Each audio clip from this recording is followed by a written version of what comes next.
चलिए दोस्त, देखिए आज हम लोग बात करते हैं 10th क्लास का हिंदी और किताब है हमारा वर्णिका। ठीक है, देखिए ये किताब है वर्णिका, इसमें 5 पार्ट है। ठीक है, हम इसके पार्ट को एक एक करके आपको अच्छे तरीके से हम कहानी के तौर पे समझाने की कोशिश करेंगे। ठीक है ना। इस वीडियो में अगर आपको एग्जाम में 90% लाना है, 90 से 95% लाना है, तो आपको ये वर्णिका किताब पढ़ना एकदम आवश्यक है।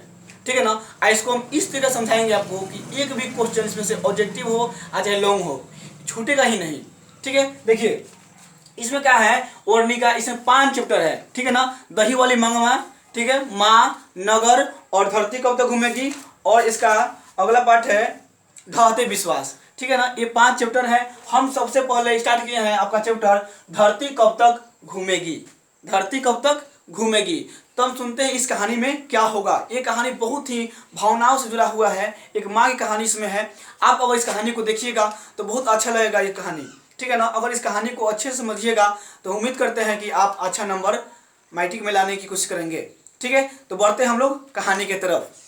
ठीक है ना। देखिए कहानी का नाम है धरती कब तक घूमेगी। इस कहानी के लेखक हैं सावरदैया। ये कहानी के लेखक कौन है, तो सावरदैया। ये कहानी राजस्थानी, मतलब कि जो सावरदैया है ये राजस्थान के रहने वाले थे। इन्होंने इस कहानी को ही लिखा है और राजस्थानी में लिखा था।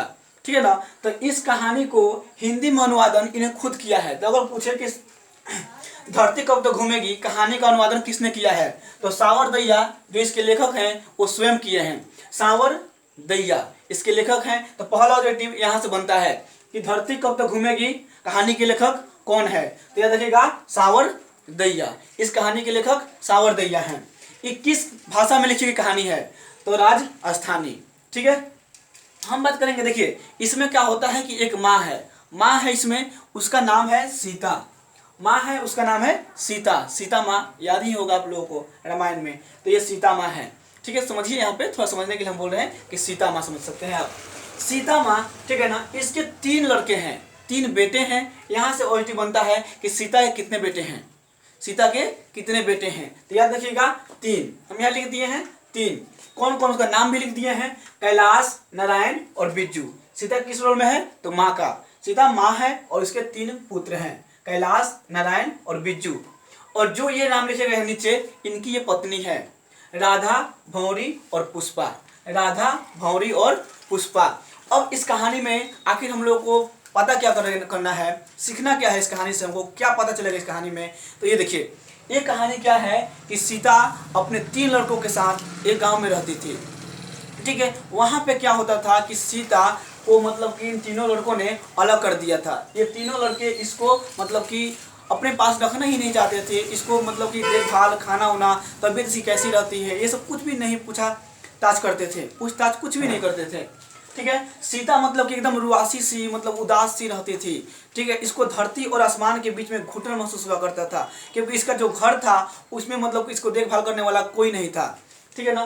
तो यहाँ पे क्या था कि सीता के 3 लड़के थे और तीनों ने मतलब कि अलग हो गए थे, मतलब कि इसको देखभाल करने वाला कोई नहीं था। इसलिए सीता हमेशा रुआसी, मतलब कि उदास रहती थी। ठीक है, देखिए यहाँ से दूसरा क्वेश्चन पूछता है कि सीता रुआसी क्यों हो गई, तो यहाँ पे लिखे हैं काला ओढ़ना देखकर सीता रुआसी हो गई। काला ओढ़ना देखकर सीता रुआसी हो गई। इसके 3 बेटे थे। बड़ा बेटा एक दिन क्या किया कि सभी बच्चे, मतलब बेटे को, भाइयों को अपने बुलाया। ठीक है, किसको किसको, तो कैलाश ने बुलाया नारायण को और बिज्जू को, और बोला क्योंकि जो सीता थी वो पहले कैलाश में खाना खाया करती थी, खाना के लिए ही झंझट था। ठीक है, यहाँ पे लिख भी दिए हैं 1 माँ 3 बेटे 2 वक्त की रोटी। ये कहानी का एकदम मुख्य पात्र है ये हेडिंग।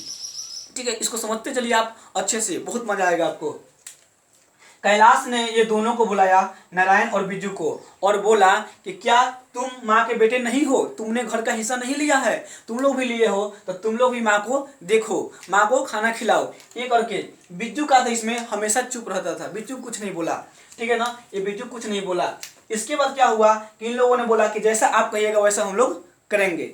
कैलाश, नारायण और बिज्जू ने मिलकर फैसला किया कि माँ हर किसी में 1-1 महीना तक खाना खाएगी। सिर्फ खाना के लिए ही सब हो रहा था, 1-1 महीना तक खाना खाएगी माँ सीता। ठीक है ना, इसमें तो 1 माह कैलाश में, 1 माह नारायण में और 1 महीना बिज्जू में खाना खाएगी। बिज्जू मतलब नारायण बोला कि ठीक है, आपको जैसा अच्छा लगे वैसा ही चलेगा। ऐसे मतलब कि चलता रहा, मतलब कुछ दिनों तक ऐसे ही मतलब वहाँ खाना खा रही थी। ठीक है, तो क्या हुआ इसके बीच में कि फिर एक बार जब कैलाश के हिस्से में थी तो कैलाश की पत्नी ने दाल का हलवा बनाया था। ठीक है, फागुन आया था, मतलब होली का दिन आया था। उसमें क्या हुआ था कि सीता लापसी खा रही थी, लापसी, ठीक है ना, खा रही थी। उसको फीका लगा, मतलब कि फीका मतलब कि उसको, मतलब कि देखिए खुश नहीं रहिएगा तो कुछ भी आपको अच्छा नहीं लगता है, आपको एक उदासी महसूस होगी, घुटन सा महसूस होगा। तो सीता को सेम यही हो रहा था। तो उसने मतलब लपासी खाई, फीकी लगी, उसको निगला नहीं जा रहा था, वो खा नहीं पा रही थी। ठीक है ना, उसी दिन कैलाश की पत्नी दाल का हलवा बनाई थी। कैलाश की पत्नी का नाम क्या था, यहाँ पे लिखे हुए हैं राधा, मतलब राधा ने दाल का हलवा बनाया था। यहाँ से ऑब्जेक्टिव बनता है कि दाल का हलवा किसने बनाया था, तो राधा ने। ठीक है, याद रखिएगा। तो इन्होंने मतलब क्या किया, राधा ने बोली कि लीजिए माँ जी, आप ही के लिए तो बनाया है, भरपेट खाइए, मतलब इस तरीके से उसको बोल मारती थी, मतलब कुछ कुछ उल्टा सीधा बोलती थी राधा। ठीक है, ऐसे कर कर करके फिर एक दिन क्या हुआ कि नारायण नारायण का एक बेटा भी था। इसका क्या था कि जन्मदिन था, जन्मदिन। तो उस समय क्या थी कि मतलब कि जो सीता थी बिज्जू के हिस्से में खाना खा रही थी, मतलब बिज्जू में खाना खा रही थी। तो नारायण की पत्नी ने क्या किया, भौरी भौरी नारायण की पत्नी भौरी ने रसमलाई भेजी, मतलब किसके लिए, तो सीता के लिए। तब तक बिज्जू की पत्नी पुष्पा गुस्सा हो गई कि अपने में मतलब कि जब थी तो खाना नहीं खिलाती थी, जब मेरे में आई है तो ये रसमलाई भेजी है, मतलब अपनी अमीरी का धोष दिखाना है तो अपने आप को दिखाए, मुझे ना दिखाए। इस तरीके से नारायण की पत्नी भौरी गुस्सा में, सॉरी, ये कैलाश बिज्जू की पत्नी पुष्पा बोलने लगी गुस्सा में। ठीक है, किसको, तो भौरी को, क्योंकि इसने ही रसमलाई भेजी थी। तो यहाँ भी ऑब्जेक्टिव बनता है कि बच्चे के जन्मदिन पर रसमलाई किसने भेजा था, तो भौरी ने। ठीक है, और गुस्सा होकर अमीरी का धोष दिखाने के लिए किसने बोला था, तो पुष्पा ने।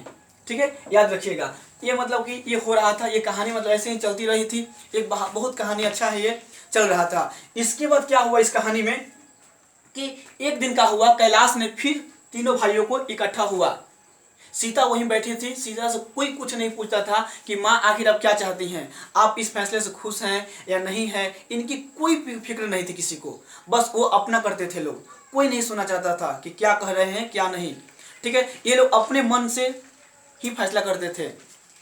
फिर क्या हुआ, कैलाश ने एक दिन और सबको बुलाया।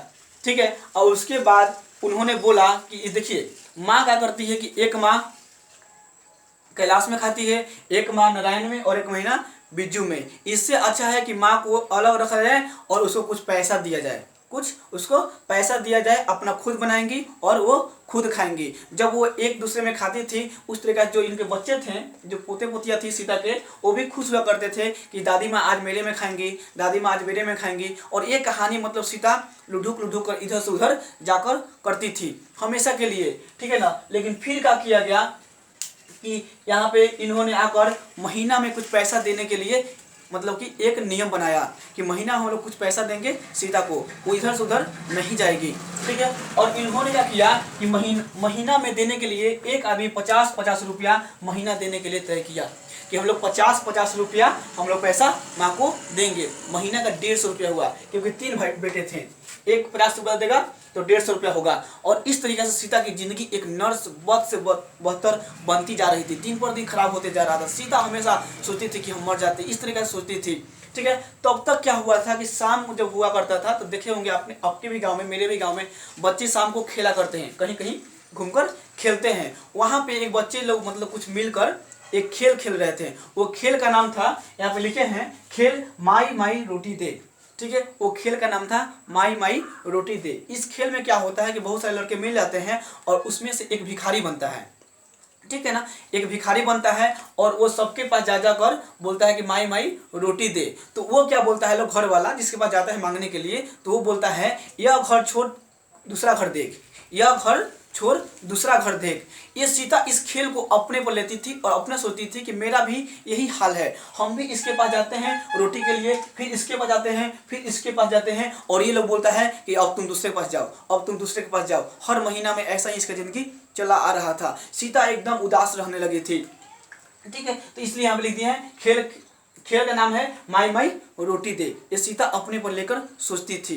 ठीक है ना, यहाँ पे उन्होंने एक लाइन बोला था कि एक माँ 3 बेटे 2 वक्त की रोटी। मतलब कि देखिए इस धरती पे, इस दुनिया में कितना भी बेटा हो जाए, एक माँ का बोझ नहीं उठा सकता है। वही बात यहाँ पे कहानी में रखा गया है कि एक माँ 3 बेटे 2 वक्त की रोटी। एक माँ थी, 3 बेटे थे, लेकिन 2 वक्त की रोटी उसको नहीं दे पा रहे थे। इसकी वजह से उन लोगों ने क्या किया कि 50-50 रुपया देने का निर्णय कर लिया। उसको एक महीना तक अलग अलग रखने का निर्णय कर लिया।